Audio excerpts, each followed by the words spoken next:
Hello bachcho, let's read the question. Two Polaroids are crossed to each other initially. Now one of them is rotated through 60 degree.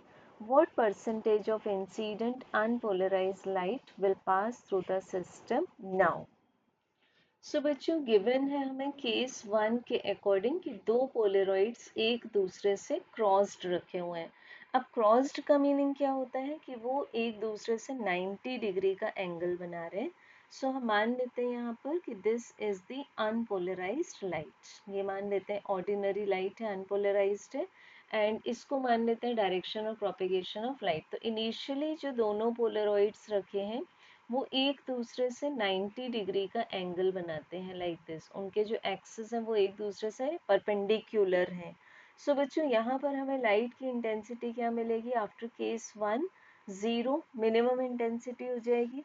But अब हमें बोला हुआ है कि हम एक पोलरॉइड को 60 डिग्री से टर्न कर देते हैं। तो सपोज हम ये जो सेकेंड पोलरॉइड है उसको टर्न कर देते हैं 60 डिग्री से।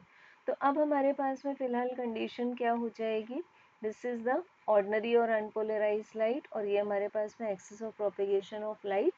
और फर्स्ट पोलरॉइड को हमने एज इट इज रखा हुआ है, बट सेकेंड पोलरॉइड को सपोज हम क्लॉकवाइज डायरेक्शन में घुमा देते हैं 60 डिग्री से, ठीक, लाइक दिस। ये हमारे पास में आ गया।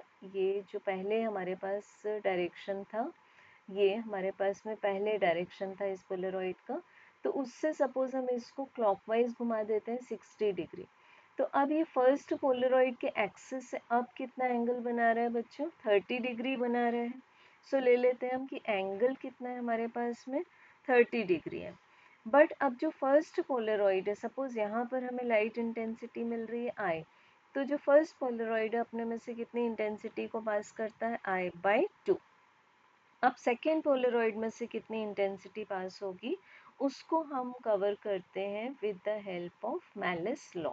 सो यहाँ से मिल जाता है हमें light intensity after second polaroid is equal to light intensity after first polaroid multiplied by cos square the angle between the two polaroids. तो ये आ जाएगा हमारे पास में I/2, क्योंकि फर्स्ट पोलरॉइड के बाद I/2 इंटेंसिटी पास होती है, multiplied by cos square 30 degree.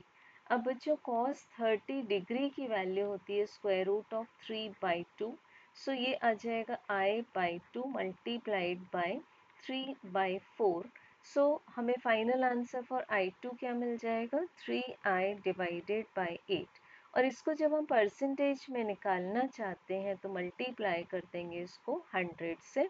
So this will be as 3I multiplied by 100 divided by 8। It means क्या हो जाएगा हमारे पास? ये this is 25 divided by 2। So हमारे पास ये फाइनल आंसर आ जाएगा 37.5%। So correct answer is option D. Thank you.